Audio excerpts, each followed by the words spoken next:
Hey, cake lovers, I'm so glad you're here. Let's make a cake. So, this is going to be like a pound cake, the design of it and everything. So, we set our oven first, but I always do it after mixing my cake. That's because I like my mixture to rest. And I realize you can't see the measurements there, but we are actually using a recipe. Why I want to use a recipe and not just use the knowledge I've gained over the years is because it's best to have a database, right? It's best to know so many different cakes, how to make them, so that you choose from the best. When you become the baker you dream of being, you choose from the best of the recipes. Any baker that is actually bakes from scratch only has about 4 to 5 recipes. We'll talk about that. But for now, as you have seen, I have done the basics, got my oven preheated, and then brushed my tin, measured my ingredients, which is called the mise en place, getting things ready, getting things in placement. And I wanted to measure with you. As opposed to just you seeing them ready, because this way of measuring is very simple. You just take your measurements to zero and just add onto whatever is in the bowl, or when the bowl is empty, of course, whatever ingredient you want to start with. So the idea is to have this creamed together, add 1 egg at a time, and then mix after each addition. So this way you prevent the curdling of the eggs, or no, the curdling of the mixture, okay? And if you see your mixture curdling anyway, you can add flour in between. And this is a good way also, adding one by one, because as you can see, if there's any shells in the egg, it remains at the bottom of the cup, and you also would be able to save your mixture if the egg is actually rotten. So that's what I'm doing, adding the egg to the sugar and butter, which I creamed first, 1 by 1 egg, and then we'll add 1 by 1 cup of the flour.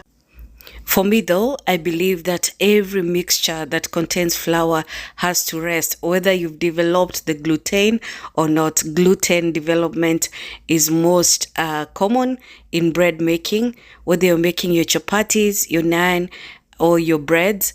Gluten, after you've worked out your dough, the gluten has to rest, or the dough has to rest for gluten to one, develop and then relax. Yeah. So once you've taken it through all that trauma of pounding and yanking and pulling, you have to let it rest for a time. Yeah. But also in cake baking, even though you don't develop your gluten much, you actually don't do that, because if you overwork your mixture, you will see the result in that the cake will develop too much air and then flop right back. Okay, so you don't want to do that.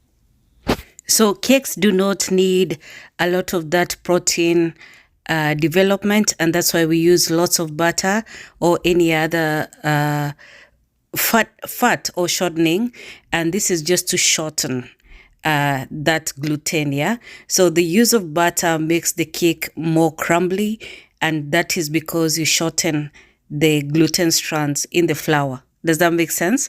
So cake very different from bread, because it's meant to be fattier, sweeter, and basically just used for celebration, eaten rarely, more rarely than bread. Yeah, so that's why you can afford to use all these rich ingredients.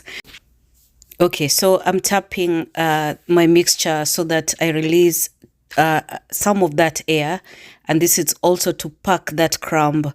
I'll bake, as I've shown you, at 176 degrees Celsius, using Fahrenheit here at 350 degrees.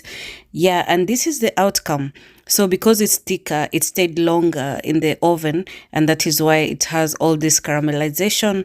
Yeah, so we're gonna cut, and you can see the crumb is tightly packed, and this is a good cake. This is perfect for when you want to decorate, especially cakes that you have to carve, but and also in the meantime you can use this to serve with tea.